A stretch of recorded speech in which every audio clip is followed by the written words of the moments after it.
pessoal! Tudo bem com vocês? Eu sou a professora Franciane e hoje nós vamos a mais uma aula de ciências aprender bastante coisa interessante. Mas primeiro, temos que sempre relembrar os nossos combinados.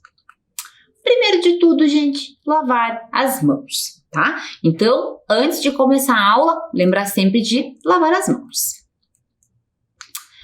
Outra dica importante, gente, ficar em casa, tá? Então, é importante que nesse momento a gente fique em casa porque a pandemia ainda não acabou. Mas, se você precisar por algum motivo sair, use a sua máscara. Separe lá, gente, o material para a aula de hoje, tá? Vamos lá? Primeiro, o seu caderno de ciências. Quem não utiliza caderno? Alguma folha para fazer a anotação da atividade, tá? Lápis. O lápis de cor. A borracha e o apontador, tá? E também, gente, procure um local calmo, tranquilo. Lembra da aula passada? Um lugar bem iluminado para você poder fazer a tua atividade, tá? Poder acompanhar a sua aula.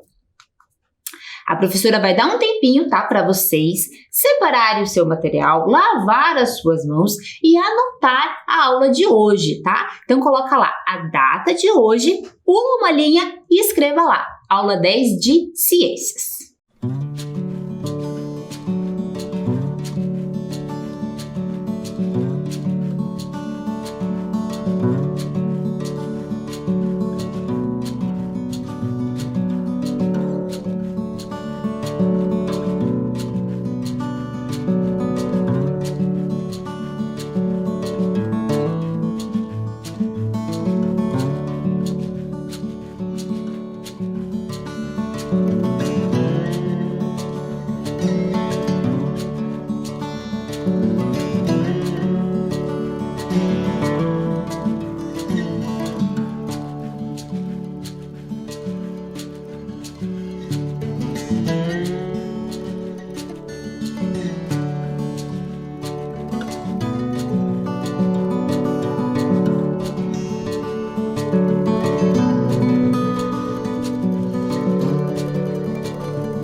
Anotaram certinho? Colocaram a data de hoje, colocaram o número da aula, lembrando que é sempre importante manter o caderno organizado, tá? Então, anotou a data, pulou uma linha, aula número 10, pula mais uma linha, que daí a gente vai começar a relembrar a aula passada. E aí, gente, o que será que a gente aprendeu na aula passada? Nós primeiro fizemos um jogo dos 7 erros. Vocês lembram disso? Nesse jogo, vocês tinham que localizar 7 erros no desenho, tá? Então, daí depois a professora fez a correção certinho com vocês. E assim, gente, qual órgão você utilizou para fazer essa atividade? Qual foi o sentido que você utilizou ali para conseguir fazer aquela atividade? Foi a visão, tá? Então, o tema da aula passada foi a visão. Assistimos um vídeo, gente, explicando por que a gente enxerga colorido, tá? Quais são as células que estão nos nossos olhos responsáveis que a gente consegue enxergar as coisas coloridas ali da natureza. Vimos também que os cachorros enxergam as cores de maneira diferente de nós humanos. Lembram disso? Lembra que ali na parte de baixo da imagem mostra a capacidade do olho humano, quantas cores o olho humano é capaz de ver. E acima, a capacidade de visão do cachorro, tá? Então o cachorro ele consegue ver algumas cores, mas muito diferente de nós, tá? Aí nós começamos a falar sobre um órgão que é responsável pela visão. Qual órgão era aquele, gente? é os olhos, né? Então, os olhos que são responsáveis ali pela visão. Pedi para vocês fazerem uma atividade onde vocês tinham que desenhar um olho. Lembram disso? Então, ou você podia ir no espelho e desenhar ali o seu olho, ou você podia pedir para alguém da sua família, né, ficar paradinho ali por um tempo para você fazer o desenho do olho. Depois que você terminou de fazer o desenho do olho, a professora passou o nome de algumas partes do olho, tá? Então, eu expliquei para vocês sobre a pupila, sobre a íris, a pálpebra e também sobre a esclera. Expliquei também, gente, a importância da sobrancelha e dos cílios, tá? Lembram disso? Que a sobrancelha e os cílios são responsáveis pela proteção dos olhos. Depois, gente, nós falamos um pouquinho sobre os cuidados com os olhos, tá? Quais são esses cuidados que a gente tem que ter? Lembra que a gente comentou também que nós temos todo um cuidado com a nossa higiene do nosso corpo, a higiene das nossas mãos, a higiene das nossas orelhas, né, que a gente falou na aula passada, e precisamos aprender então como que a gente consegue cuidar dos nossos olhos.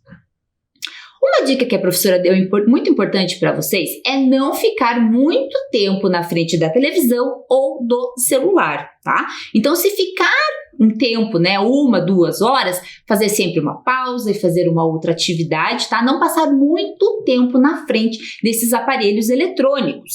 E também não muito perto deles, tá? Sempre numa distância ali segura. Outra coisa importante, gente, é não assistir televisão ou mexer no celular no escuro, tá? Porque isso exige muito da sua visão. Então, sempre o ambiente tem que estar bem iluminado. Fazer as suas atividades também sempre em locais iluminados, tá? Então, toda aula a professora relembra isso com vocês, né? Que vocês têm que buscar um local calmo e iluminado para acompanhar a sua aula.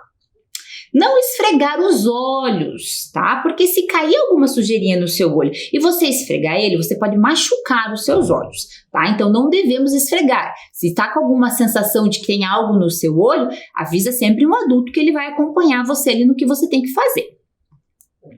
Utilizar o óculos de sol, tá? Lembra que a professora explicou para vocês que o raio solar, ele é muito bom, né? Mas tem alguns raios solares nocivos que fazem mal para a nossa pele e também para os nossos olhos. Então, a gente não pode olhar diretamente para o sol e também devemos utilizar óculos de sol. Consultar, gente, um oftalmologista. O oftalmologista é o médico responsável pela saúde dos olhos, tá? E manter sempre uma boa alimentação. Então, se a gente comer bem, né, os alimentos com bastante vitamina, a gente também vai estar cuidando dos nossos olhos. Para encerrar, a professora passou uma atividade, um jogo para vocês. Vocês lembram disso? A professora passou ali quais eram os materiais necessários. Aqui a professora trouxe o jogo novamente, tá? Espero que vocês tenham feito esse jogo, gente. O jogo pedia para vocês fazerem, né, algumas plaquinhas. Nessas plaquinhas, com o barbante, vocês fazerem a letra, né, em alto relevo, que a gente chama, onde você consegue sentir, né, ali qual letra que é. Você convidaria uma pessoa para jogar com você. As duas pessoas têm que vendar os olhos, tá? E pegaria a carta e teria que tatear essa carta e descobrir de qual letra é aquela carta. Depois, a primeira rodada você fica com uma carta e você ia pegar outra carta e tatear e tentar descobrir. Se a carta fosse correspondente, você tinha um ponto. Se não fosse correspondente, uma delas você ia devolver ali para a mesa de jogo e passar para outra pessoa jogar. É muito parecido, gente, com o jogo da memória, tá? A diferença é que é um jogo da memória tátil, porque as duas pessoas estariam vendadas, tá certo? E você tem que usar ali os seus dedos para conseguir descobrir que carta que é, tá? Um jogo bem legal, gente. Espero que vocês tenham feito e tenham se divertido aí com seus familiares. Agora, gente, nós vamos para o tema da aula de hoje, tá? É um tema bem interessante, que nós vamos falar sobre as deficiências visuais, tá? Então, algumas pessoas apresentam algumas deficiências visuais. Algumas pessoas, ou elas nascem com alguma deficiência visual, tá? Ou elas adquirem no decorrer da vida, tá? Essas pessoas, gente, elas podem ter uma visão diminuída se comparado com outras pessoas, tá? Então, ela tem uma dificuldade de enxergar. Quem vai conseguir examinar essa pessoa e indicar o tratamento correto para essa pessoa é o médico oftalmologista, tá? Então, a pessoa, quando ela percebe que ela está tendo dificuldade de enxergar, ela vai ao médico oftalmologista. Ele vai fazer uma série de exames e vai, né, conseguir verificar se a pessoa vai precisar utilizar um óculos, tá? Ou se a pessoa precisa fazer algum tipo de cirurgia. Cada caso é um caso, tá? Então, o óculos, gente, ele tem uma lente que vai fazer a correção desse problema de visão que a pessoa tem. Outro problema de visão, que não é tão comum, mas algumas pessoas apresentam, gente, é chamado de daltonismo, tá? A pessoa daltônica, ela tem dificuldade de enxergar algumas coisas. Não são todas, tá, gente? São algumas coisas. Existe um teste bem comum que é feito para verificar se a pessoa tem daltonismo ou não, tá? Então, ali está o teste.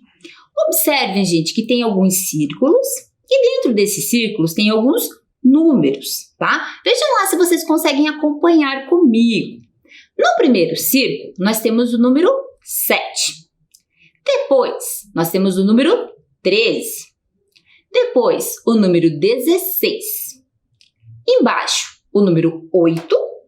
Depois, o número 12. E depois, o número 9. Tá? Então, realmente, gente, está ali misturado algumas cores, tá? E se a pessoa não está conseguindo enxergar esses números que a professora falou, é importante buscar um oftalmologista e fazer ali o teste de daltonismo. Existe também, gente, pessoas que perderam completamente a visão, tá? Ou essas pessoas nasceram, né, com deficiência visual, nasceram cegas, ou devido a algum acidente, algum problema, né, de saúde, alguma doença, elas acabaram perdendo a visão, tá? Então, elas são impossibilitadas de conseguir formar imagens. Devido a isso, essa pessoa precisa de uma série, tá, gente, de adaptações no dia a dia dela para ela conseguir, né, levar uma vida saudável. Uma das adaptações necessárias, observem ali na imagem, são guias táteis, tá? Então, vocês já devem ter visto que em alguns locais, né, em alguns bairros, shoppings, né, possuem a guia tátil, tá? Para que serve a guia tátil? A pessoa que tem, né, deficiência visual, que é cega, ela precisa utilizar uma bengala, tá? Que a bengala vai fazer com que ela consiga se localizar. Então, com a bengala, ela vai batendo, né, nessa guia tátil e ela consegue seguir e chegar ao local que ela quer, tá? Outro meio também, gente, é o uso do cão-guia, tá? Cão-guia é um cachorro, gente, treinado, não é um cachorro, né, que a gente encontra na rua, tá? Ele é um cachorro que ele é treinado desde pequenininho, tá? Ele vai para uma escola de treinamento e nessa escola ele vai aprender a ajudar e auxiliar a pessoa cega, tá? Então, esses cachorros também são raças muito específicas, ele vai receber um treinamento desde pequenininho. Depois, numa determinada fase do treinamento, ele vai conhecer, né, quem será o cego que ele vai estar auxiliando e eles vão criar um vínculo e esse cachorro vai ajudar essa pessoa a conseguir se locomover na cidade, tá? Então, é comum, né, a gente encontrar pessoas cegas com o cão-guia. E lembrando que, assim, quando se tem a presença do cão-guia, esse cão é liberado para entrar em qualquer lugar, tá? Então, ele pode entrar no shopping, ele pode entrar no hospital, ele pode entrar em locais, porque ele tem que estar acompanhando essa pessoa cega, tá? A nossa cidade, gente, a cidade de Curitiba, ela faz parte da Associação Internacional de Cidades Educadoras. Essa associação internacional, gente, criou uma série de princípios, tá? E um desses princípios é o princípio da igualdade. O princípio da igualdade tem que dar direito de acessibilidade a todas as pessoas, tá? Inclusive as pessoas que possuem alguma deficiência. Aqui em Curitiba, a gente pode observar, eu peguei a imagem de um piso tátil no centro de Curitiba, que fica na rua Trajano Reis, tá? Então observem aí, quando vocês passarem por essa rua, vocês conseguem observar o piso tátil, tá? Então esse piso tátil ajuda as pessoas cegas a conseguirem se locomover ali no centro de Curitiba, tá? Não temos somente esse piso tátil em Curitiba, tá, gente? Tem outras regiões que também possuem, tá? Isso ajuda as pessoas cegas a conseguirem, né, se locomover sem a ajuda de outras pessoas.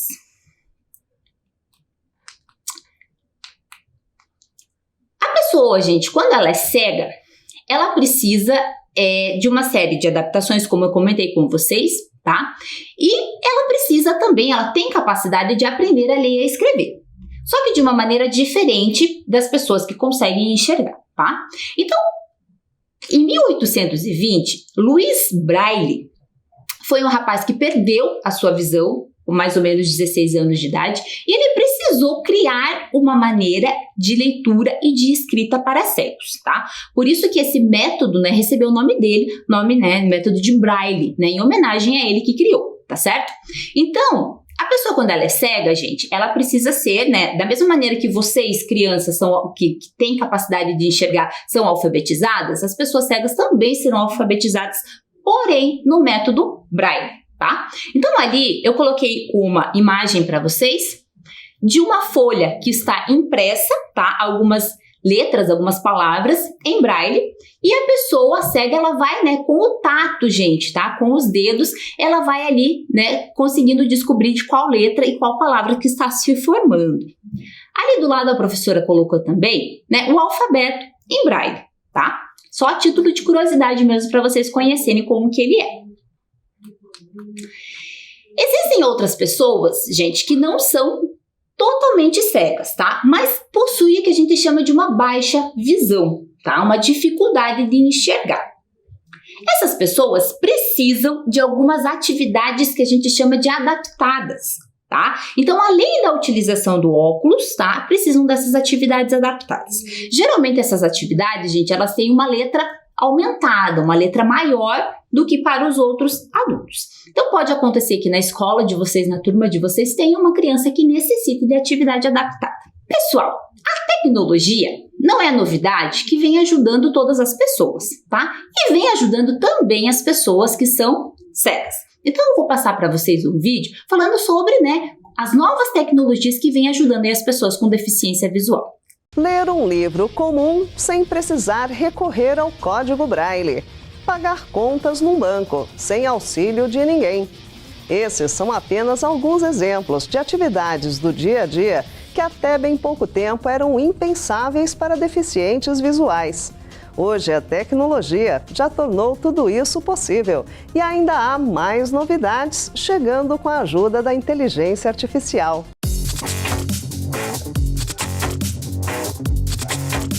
Realizar pagamentos, fazer compras e ler são atividades simples do dia a dia, mas um enorme desafio para quem sofre de deficiência visual.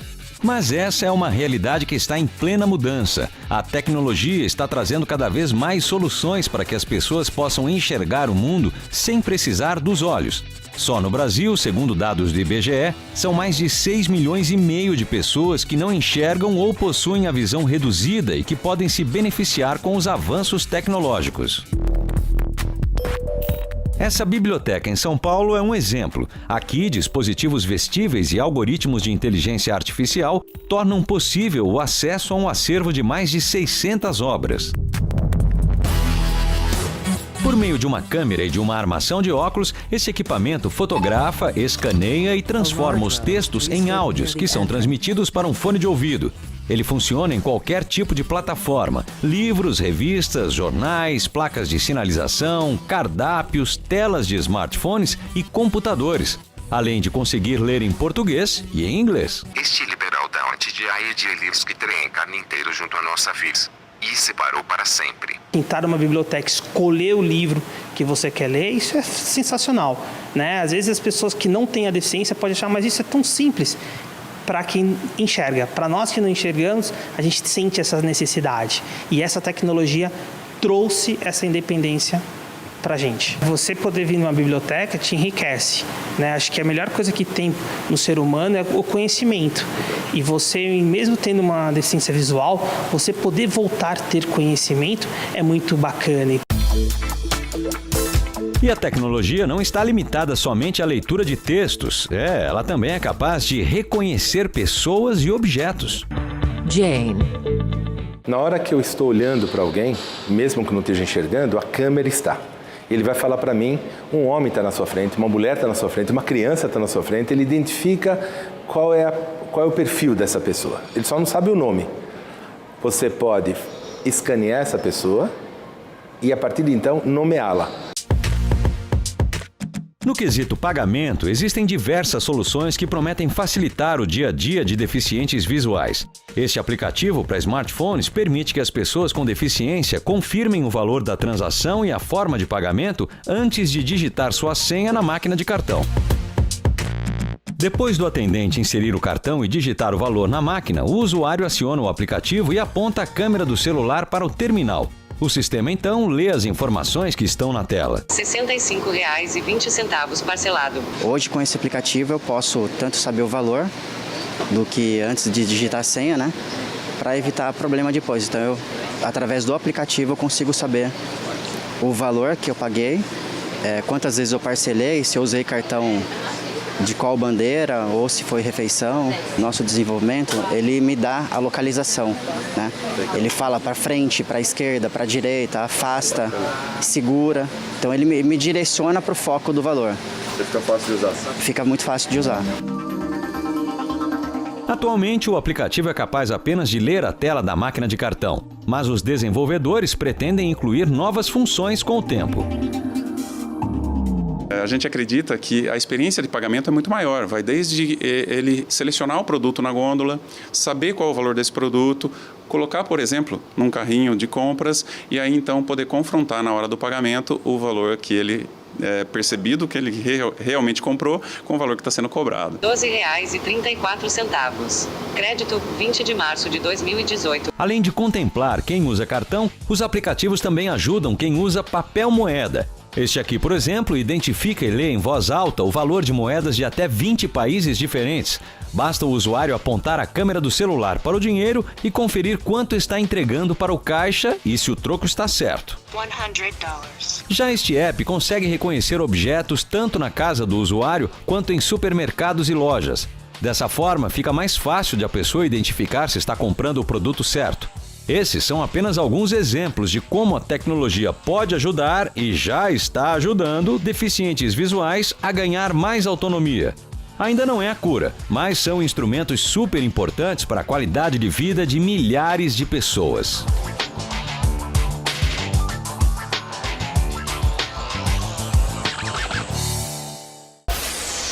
Viram que legal, gente? A tecnologia está sempre ajudando as pessoas, tá? E agora ajudando também as pessoas com deficiência visual, tá? Então viram que tem uma armação agora que ajuda a eles conseguirem fazer leitura, tá? Principalmente ajuda com relação a dinheiro, né? Utilização do cartão. E tem outras tecnologias, né, que estão vindo, né, sempre para ajudar, auxiliar ali a pessoa que tem, né, alguma deficiência visual.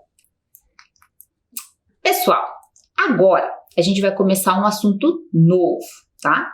Nós vamos começar a falar sobre calor. Que assunto diferente, né? Vocês vão aprender bastante coisa interessante também, tá? Então a gente vai falar de fontes de calor natural e artificial. Vocês já vão entender o que é isso. Mas vamos pensar aqui, pessoal. Alguém já chegou para você e disse assim, que está com calor? O que você entende por isso? A pessoa dizer que está com calor. Ou ela dizer para você que ela está com frio. O que será que significa isso? O calor, ele pode se espalhar? Ele pode ir de um lugar para o outro? Como será que isso acontece? Vamos pensar um pouquinho aí, gente. Vocês já ouviram essa palavra calor ou vocês já ouviram, né, a palavra quente e frio?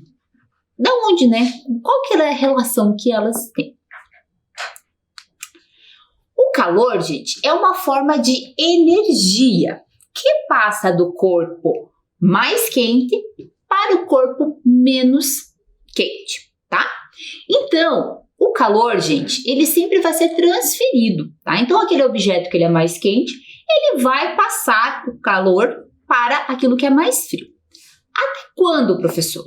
Até eles encontrarem o que a gente chama de um equilíbrio térmico, tá? Existem, gente, diferentes fontes de calor, tá? 2 tipos, basicamente. Um deles é natural, tá? Então, são as fontes de calor naturais. Lembrando que natural é aquilo que vem de natureza. Então, as fontes de calor encontradas na natureza são, como exemplo, o Sol e as lavas de vulcão, tá? Então, o Sol, além dele ser uma fonte de luz, que a gente conversou, né, agora há pouco sobre isso, ele também é uma fonte de calor natural, tá? Existem também, gente, as fontes artificiais, tá? Então, as fontes artificiais são aquelas que foram criadas pelo homem, tá? Então, o ser humano, ele conseguiu produzir fontes artificiais de calor para facilitar a vida dele. Essas fontes de calor, gente, podem ser causadas por substâncias, tá? Ou por energia elétrica, ou por atrito, tá? Agora eu quero que vocês façam uma atividade, tá? Ali, gente, a professora colocou 3 imagens. Uma imagem é de um abajur, tá? A outra imagem são estrelas e depois, né, uma outra imagem que é uma vela. Eu quero que vocês anotem, gente, se essas fontes de calor são naturais ou são artificiais. Eu vou dar um minutinho para vocês.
E aí, conseguiram, gente? A professora vai fazer a correção junto com vocês, tá? Então, a imagem número 3 é uma vela, tá? A vela, gente, produz uma chama com luz e calor, tá? Mas é uma fonte artificial, porque foi o ser humano que criou a vela, tá? Na imagem 2, gente, nós temos as estrelas, tá? O Sol é uma estrela. Como eu falei para vocês, uma estrela, o Sol produz tanto luz quanto calor. Então, todas as estrelas do universo também produzem luz e calor, tá? Então, é uma fonte natural, produzida, então, pela natureza. E por último, gente, nós temos um abajur, tá? O abajur, gente, ele tem uma lâmpada. Essa lâmpada também produz calor. Como eu comentei com vocês, como foi criado pelo homem, né, pelo ser humano, é uma fonte também artificial. Anotaram certinho, gente? Espero que sim, hein? Sempre deixe o teu caderno sempre caprichado e com todas as atividades corrigidas. O calor, gente, é uma fonte de energia, tá? Ele pode ser produzido de várias maneiras e também pode ser passado para outros corpos, tá? Vocês já vão entender isso melhor. Aqui eu coloquei, gente, algumas fontes de calor, tá? Que são artificiais. Um exemplo, gente, é o atrito, tá? Então, quando a gente lixa algum material, vocês percebem que ele começa a esquentar. Quando a gente esfrega as nossas mãos, tá? Então, através desse atrito, a gente consegue produzir um pouquinho de calor, tá? Outra fonte, gente, é através da eletricidade. Essa vocês conhecem bem, né? Se eu perguntar para vocês, vocês sabem de vários produtos elétricos que são fonte de calor, né? Exemplo, o ferro, né? O ferro de passar roupa, os aquecedores, né? Os aquecedores que a gente usa para ambiente, o chuveiro elétrico, tá? Existe também torneira elétrica. Então, existem vários, né, utensílios aí de eletrodoméstico que utilizam a eletricidade e conseguem produzir calor, tá? Existem também, gente, através de reações químicas. Tá? Então, a queima, por exemplo, do carvão, então numa churrasqueira, numa lareira, né, utiliza ali a queima do carvão para produzir calor, a queima do álcool e a queima também da gasolina. Então, gente, como a professora explicou para vocês, o calor, ele sempre vai ser transferido do corpo mais quente para o corpo mais frio, tá? Aqui, a professora colocou 2 exemplos de transferência de calor. O primeiro exemplo, se vocês observarem ali, é a galinha, tá? Então, a galinha, ela bota o ovo, tá? E ela vai aquecendo esse ovo enquanto os embriõezinhos, né, os filhotes dela, estão se desenvolvendo. Então, ela vai transferir o calor do corpo dela para o ovo, tá? Para que o embrião consiga se desenvolver. Outro exemplo, que vocês já conhecem bem, é quando eu coloco, né, um gelo ou um sorvete, alguma coisa aqui gelado, né, alguma coisa congelado na minha mão, tá? Então, como que isso vai acontecer, gente? Se eu colocar a pedra de gelo na minha mão, tá? O calor do meu corpo vai ser transferido para a pedrinha de gelo, tá? Por isso que ela vai começar a derreter, ela vai começar a perder calor, tá? Isso acontece, né, com muita frequência com o nosso sorvete, com o nosso geladinho, né? Então, como eu comentei com vocês, vocês já viram isso acontecendo. Outro exemplo é quando as pessoas estão cozinhando, tá? Então, se você colocar alguma colher dentro da panela, gente, aos poucos essa colher ela vai se aquecendo. Por quê? Observem ali na imagem. A chama do fogão, né, produz o calor. Essa chama vai transferir o calor para a panela, tá? Da panela vai ser transferido para o alimento que vai ser aquecido. E se eu colocar, por exemplo, uma colher ali dentro, vai ocorrer a transferência do calor do alimento para a colher. Por isso que a colher também vai ser aquecida, tá? Então, como eu falei para vocês, sempre do mais quente para o mais frio.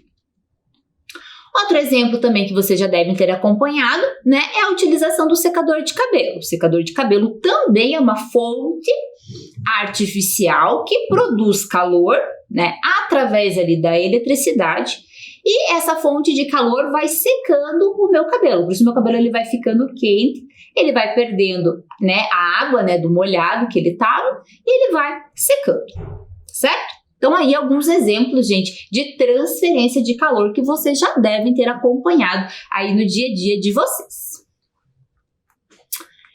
Mas e aí, gente? Como será que a gente mede o calor? Como será que isso é realizado? Você já ouviu essa palavra? Será que calor é a mesma coisa que temperatura? Será que as duas palavras significam a mesma coisa? Hoje você vai aprender sobre isso. A temperatura, gente, é uma forma de medir o calor de determinado corpo, tá? Então, a gente usa a temperatura como uma maneira de medir o calor daquele corpo, tá? Se ele está quente ou se ele está frio, tá? Então, a gente utiliza ali a temperatura. Para que a gente consiga medir a temperatura, gente, de determinado corpo, a gente precisa de um aparelho que faça isso, tá? Esse aparelho é chamado termômetro. Eu até trouxe um aqui da minha casa para vocês verem, tá? Então agora, gente, como a gente está em período aí de pandemia, aonde um dos principais sintomas, né, do coronavírus é a presença de febre. O que é a febre? É a temperatura do corpo da pessoa está um pouco elevada, né, maior do que o normal. Por isso que quando a gente vai entrar em algum local, seja no mercado, seja, né, em determinados locais que a gente vá, eles pedem para medir a nossa temperatura. Para isso, eles usam o termômetro, tá? Ali na imagem, gente, a professora colocou vários tipos de termômetro, tá? Então tem o termômetro que utiliza mercúrio, né? Tem esse termômetro que a gente chama do digital, tem o termômetro que é de pele, tá? Então hoje em dia a gente tem vários tipos de termômetro. Mas, gente, lembrando uma coisa muito importante, o termômetro é um instrumento que não mede só a temperatura do corpo, tá? Não mede só a temperatura do corpo humano. Ele pode ser usado para medir, por exemplo, a temperatura da água, tá? A temperatura do ar, né? Para a gente saber, né, qual é a temperatura que vai estar o dia hoje, né? É utilizado termômetros para medir a temperatura do ar. E a temperatura de alimentos e entre outros, tá? Então, o termômetro é utilizado, então, para medir o calor de determinado objeto, certo?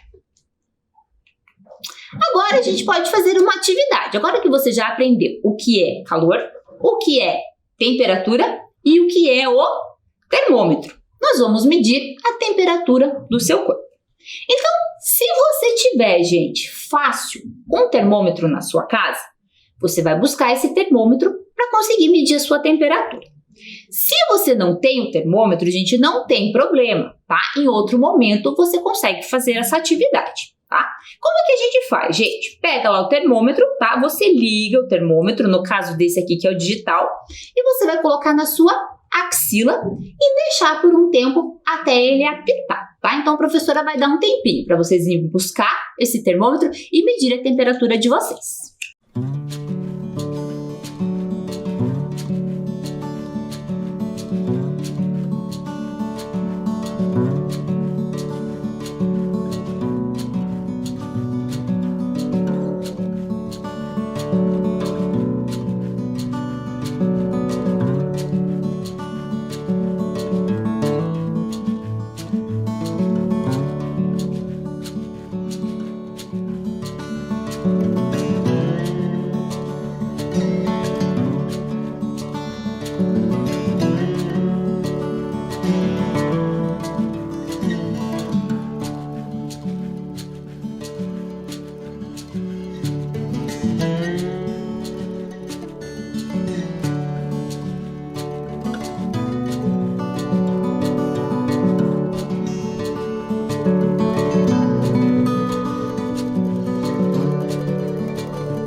Conseguiram, gente? Conseguiu medir certinho a temperatura do corpo de vocês? A professora mediu aqui, a minha temperatura tá 36,2, tá? Então tá dentro ali do normal. Quando a professora comentou com vocês para medir a temperatura, a professora falou sobre febre, né? Vocês vivem escutando aí, né, gente, o que é a febre, afinal, né, professora? Então, assim, gente, sempre que algum micro-organismo, seja um vírus, uma bactéria, um fungo, tenta entrar no meu corpo para me causar uma doença, o meu corpo, gente, vai tentar reagir para mandar aquela doença embora, tá? Então, lembra lá da aula de vacinas que a professora falou sobre os soldadinhos do bem, tá? Então, os nossos soldadinhos do bem vão tentar eliminar essa doença. Só que quando os meus soldadinhos do bem estão trabalhando, gente, eles fazem com que a temperatura do meu corpo aumente. Tá? Então, quanto mais, né, micro-organismo, mais vírus ou mais bactéria tiver dentro do meu corpo, mais o meu soldadinho do bem vai trabalhar, mais a temperatura do meu corpo vai aumentar, tá? Então, a temperatura do corpo, gente, acima de 38 graus, já começa a ser preocupante, tá certo? Então, a febre é isso, é o meu corpo tentando se defender, né, de algum micro-organismo invasor. Agora, gente, a professora vai pedir para vocês fazerem uma tarefa, tá? Então, lembra que a professora explicou para vocês que existem fontes naturais de calor e fontes artificiais de calor, tá? Então, vocês vão pensar em quais fontes vocês conhecem, tá? Fonte artificial e fonte natural. Além, é claro, dessas que a professora já passou para vocês. E vocês vão fazer uma lista no seu caderno, tá? Quem consegue escrever, pode escrever. Quem não consegue escrever, pode desenhar, tá? A professora vai dar um tempinho para vocês anotarem ali o que vocês têm para fazer.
Conseguiram, gente? Conseguiram anotar, tá? Então, depois vocês fazem essa atividade. Vocês vão pensar em fontes de calor natural ou artificial e vão colocar ali, né? Ou escrever ou desenhar, tá?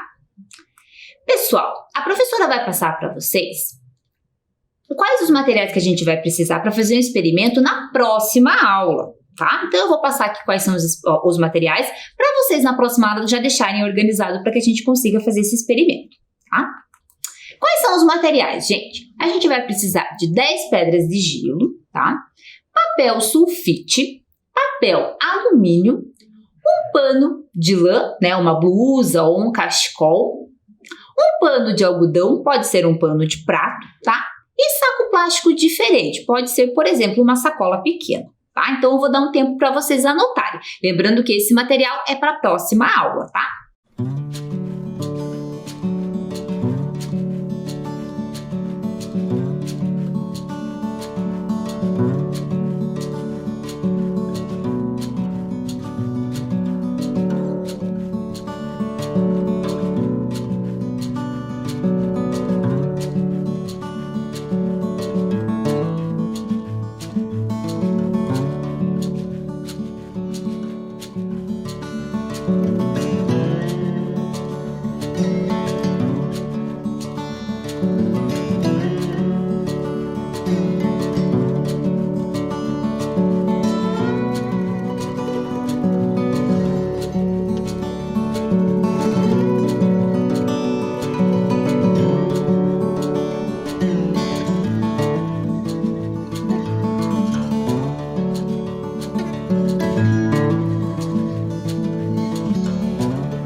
Anotaram, pessoal?